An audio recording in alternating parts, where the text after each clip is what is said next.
What's up guys, in this video I'm going to be going over the hardwired gear set that we got with the Tidal Basin update. Like all of these things, I've been going over the other two as well, so if you're interested in that, then feel free to check those out. This set is by far and away the grindiest set that came from the update. Even though the other two are tied to RNG, I found this one to be so much worse.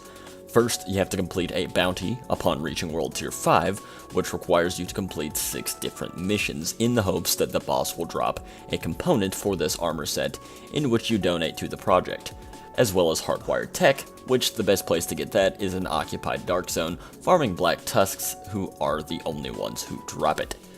Once you acquire all the tech and components, that bounty needs to be turned in. Once you turn it in, you have to do the same thing again. You will be acquiring the blueprints, and those components are, yes, a piece of the crafting recipe as well. So you'll have to go back through, get the same tech, and get the same boss drops. This seemed a little excessive to me, just given how much time it takes, and the fact that it isn't actually a guaranteed drop from the bosses. Also, I've seen a lot of conflicting information about whether cranking up the difficulty actually helps, or it doesn't. Unfortunately, I can't give you any real answers on that, because I got all mine in story mode, because I got tired of not getting anywhere but spending a bunch of time in challenge mode hoping for better drops. It was a better experience than just burning through the whole mission than the alternative of getting annihilated or not being able to find matchmaking sessions. I can't say that my drops were better either way because I spent more time in story mode than I did in challenge. But honestly, it seemed like the amount of times I did complete challenge mode versus the amount of times I completed the story, it was just more efficient to do it in story mode. But onto the actual gear set. Once you have gotten all the materials and crafted them, boom, you got your fancy new gear set. You get plus 5% protection from elites, plus 20% shock duration, plus 20% skill power. Like with everything, it's pretty basic here. The unique 5-set boost is tamper-proof. What that does is make your turret, hive, and pulse sensors shock enemies that get too close, which can occur every 10 seconds. This isn't too bad, but definitely is better for PvE than PvP. Unless you get completely caught off guard, you gotta be pretty oblivious not to see the massive lightning bolts coming off of a turret or something. I'm not bad talking anyone who's been caught by this because it is pretty new, but after any amount of time with this in the game, I don't think you'll find yourself getting into too many bad situations caused by this thing. However, in PvE, it's not that bad because it keeps enemies from smashing a turret for a while, and that can be pretty helpful if you're relying on that turret to be your little buddy. So, not a bad perk, but nothing nuts either. The full set perk is Feedback Loop. So killing an enemy with a skill resets the cooldown of the other skill, or repairing a friendly agent from 0 armor resets the cooldown of both skills. Both of these can happen every 15 seconds.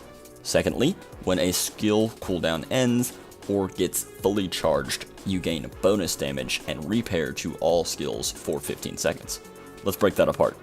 The killing an enemy resetting a skill isn't too bad. I found myself utilizing this the most when it came to the Reviver Hive.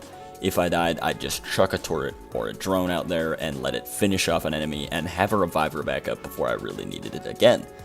And that made solo play actually a little easier with this build because, my goodness, I was not taking very much damage well, nor was I dealing it anywhere near as effectively as I was used to.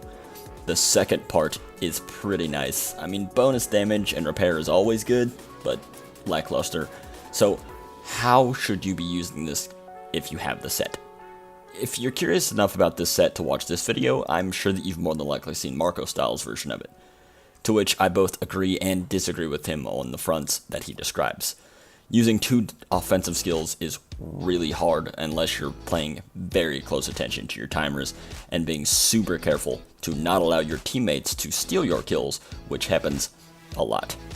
And solo, I just didn't like it because I felt like I couldn't use both skills at the same time because that would mean that one of the skills or both of the skills were active and I wouldn't be getting the advantage of getting them reset because they were active and their cooldown timers hadn't started yet. The repair aspect sounds good, but it's not really what I would consider an S-class perk, just because the healing didn't feel like it was enough. It's kind of hard to get a really good min-maxed healing build going because you lose some of the brand sets and stuff like that. Maybe with some good chem launcher mods that can be viable. But honestly, the pair that I described above with a turret or a drone and a reviver was probably the best one that I could come up with, which is kind of unfortunate because realistically a reviver hive won't be shocking any enemies as it drops at my feet all the time. As far as this actually goes for the gear set, it's the same as the other ones. It's not like horrible, but you can do so much better if you put your own build together, and it's just not worth it to wear this thing right now. I hope this gets buffed, because man, that was a lot of work to get this, and it's not a fantastic piece of gear. I don't want it to be overpowered, but I want it to be worth it, and in my opinion right now, it's just not. That's all I have for this video, guys. Let me know in the comments below how you feel about this thing. Like this video, it really does help me out a lot. Subscribe to the channel for future Division 2 content. That, guys, I'll see you in the next video. Have a good one.